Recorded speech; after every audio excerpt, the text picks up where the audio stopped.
कई माताओं की आदत होती है, जब शंकर भगवान को बेलपत्र चढ़ाती है तो उस बेलपत्र पर ओम लिख देती है या चंदन लगा देती है या बीच पत्ती पर थोड़ा सा कुछ भी लगाएगी, भले चावल का दाना लगाएगी, भले वो चंदन लगाएगी, भले वो अष्टगंध लगाएगी, गुलाल लगा देगी, अबीर लगा देगी, कुछ भी लगाकर उस जगह पर लगाकर फिर भगवान को चढ़ाए। वो व्यक्ति जो भगवान शंकर को बेलपत्र जब समर्पित करता है और बीच की पत्ती पर चंदन लगाकर मध्यस्थ जोड़ पर शहद लगाकर शिव को जब समर्पित करता है तो उसका भाग्य कितना भी विपरीत चल रहा हो, उसकी किस्मत की देखा कितनी भी विरोधी, कितनी भी विपरीत चल रही हो, वो अपने आप सुलझ जाती है, अपने आप सुलझ जाती है। उसको सुधारने के लिए कोई दूसरा नहीं आता।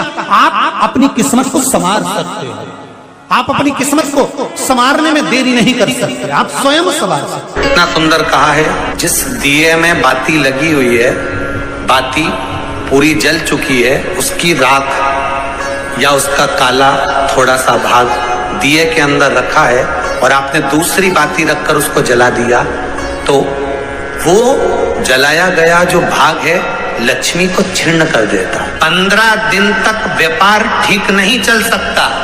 एक बार प्रैक्टिकल करके देखना। दिए के अंदर अगर कोई बाती जल गई, जलने के बाद ठंडी हो गई, ठंडी होकर उसमें राख पड़ी हुई है, या उसके अंदर कोई काला सा आप गोल बत्ती लगाते तो काला का एक भाग काला काला सा जला हुआ उसके अंदर रह जाता है। कई लोगों की आदत रहती है कि अब शाम का टाइम तो है, उसको कौन हटाए, उसी में अपन दूसरी बत्ती रख दो, जला दो, उसी में रखकर दूसरी बत्ती जला दो, भाग उसी में पड़ा हुआ है पुराना, और आपने दूसरी बत्ती अगर रखकर जला दी है, व्यापार होगा, व्यवसाय होगा, या फिर घर में रखा हुआ धन होगा, 15 दिन के लिए वो छिन्न होगा, वो जाएगा।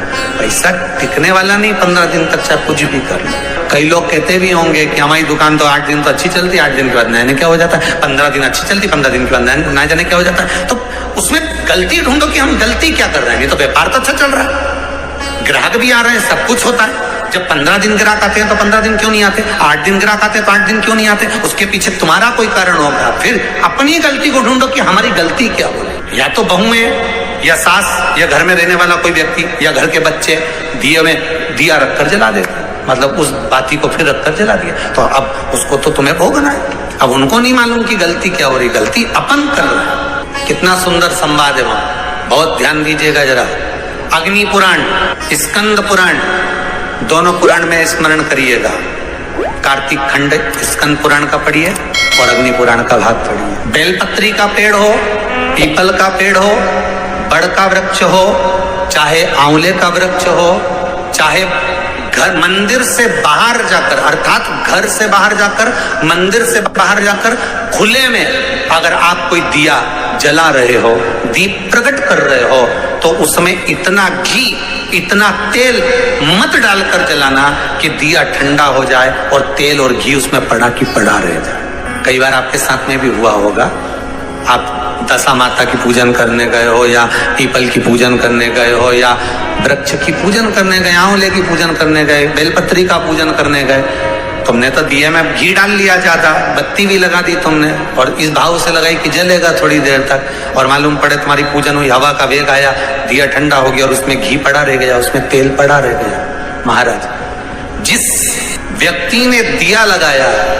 जिस व्यक्ति ने दीप लगाया हुआ है, और अगर वो कुंवारी अवस्था में है तो अकेला शरीर का कष्ट भोगता है, और अगर उसकी शादी हो गई होती है तो पति और पत्नी दोनों को शरीर का कष्ट भोगना पड़ता है। कहीं कमर दुखेगी, कहीं घुटना दुखेगा, कहीं पीठ दुखेगी, आंखों में जलन होगी, कहीं ये सिर का जो गले का भाग होगा, कान के पास का ये दुखना चालू हो जाएगा, ये पीछे का भाग दुखेगा। तो कई डॉक्टरों को दिखाओगे, इलाज देखो जरा क्या, सब हमें जांच कर लो, जांच में तो कुछ भी नहीं निकल रहा, दवाई भी खाते हैं, थोड़े दिन आराम लगता है, फिर वैसे हो जाता है। कारण निकालना है तो कारण ढूंढो कि हमारे पुराण क्या कर रहे हैं। कारण हमने खुद उत्पन्न करा है कि किसी वृक्ष की पूजन करी, उसमें तेल घी की मात्रा इतनी बढ़ा दी कि हम तो जब तक बैठे दिया जल रहा था, उठ के गए, हवा लगी, दिया ठंडा हो गया, और उसमें जितने समय तक वो घी और तेल पड़ा हुआ है, 15 मिनट, 10 मिनट, 25 मिनट, 50 मिनट, 1 दिन, 2 दिन, 4 दिन, तो वो बार बार पलट पलट कर वो स्वास्थ्य को खराब करेगा ही,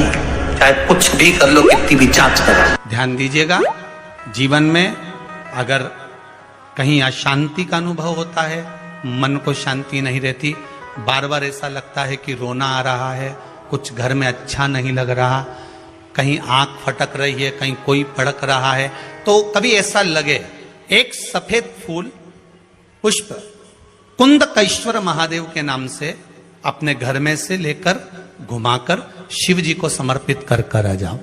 वापिस आओगे ना तो रुआसा सा मन होगा, ना मन में अशांति होगी। इतना पावर बाबा दे देंगे कुंदकेश्वर महादेव कि आपको खुद अनुभव हो जाएगा। केवल एक पुष्प श्वेत कुंदकेश्वर महादेव। कुंदकेश्वर महादेव कोई साधारण नहीं है। जिनके घर में ज्यादा रोग हो, बीमारी हो, ज्यादा तकलीफें आ रही हो, कष्ट बढ़ रहा हो, बीमारियां बढ़ रही हो, या भय लग रहा हो, डर लग रहा हो, हृदय चित्त में कहीं ना कहीं आपको भय का भान हो रहा हो, तो एक लोटा पानी एक कलश में जल भर कर रख लीजिए और रात भर उसको रखे रहने दो। नवरात्र चल रहा है, उस कलश को रात भर रखकर सुबह सुबह उस कलश में एक बेलपत्र डालकर उस जल को नीम के पेड़ के नीचे, जहां नवरात्रि में नीम के पेड़ के नीचे सारी विद्याएं, आदि शक्तियां, सारी देवी उस नीम के पेड़ के नीचे विराजमान रहती हैं। उस कलश में एक बेलपत्र डालकर रात भर रखकर उस जल को पूरे घर में घुमाकर उस नीम के पेड़ के नीचे समर्पित कर दीजिए महाराज। घर में भय लगना बंद हो जाएगा, कोई बड़ी बीमारी आपको घेरेगी नहीं और उस बीमारी से, उस रोग से आप मुक्त रहेंगे, उस बीमारी से, उस रोग से आप मुक्त पाएंगे। शंकर भगवान पे चढ़ा हुआ जल जो बहकर जाता है उसको 3 जगह पर जरूर लगाना चाहिए। ध्यान से सुनिएगा।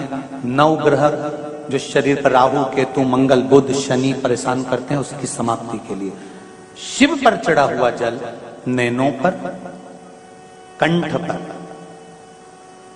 मस्तिष्क पर, 3 जगह पर जिसके प्रतिदिन शिव पर चढ़ा हुआ जल लगता है उसको कभी 9 ग्रह परेशान नहीं कर सकते। शंकर की कृपा बरसती है। शंकर भगवान पर के तांबे के लोटे से ही जल चढ़ाना चाहिए, स्टील के लोटे से नहीं।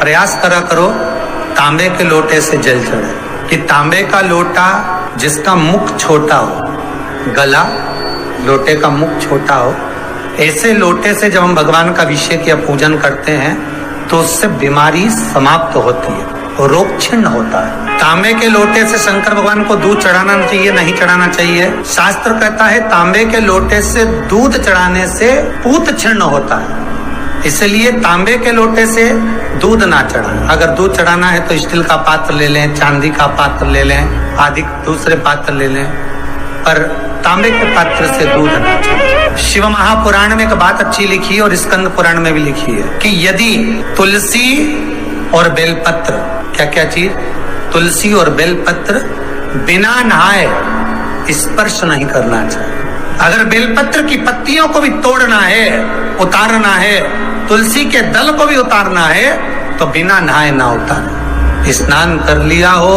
तो तुलसी के दल को स्पर्श करें, तुलसी को स्पर्श करें या बेलपत्र को स्पर्श करें। बेलपत्र का भी स्पर्श बिना स्नान के नहीं किया जाए शिव महापुराण के अनुसार।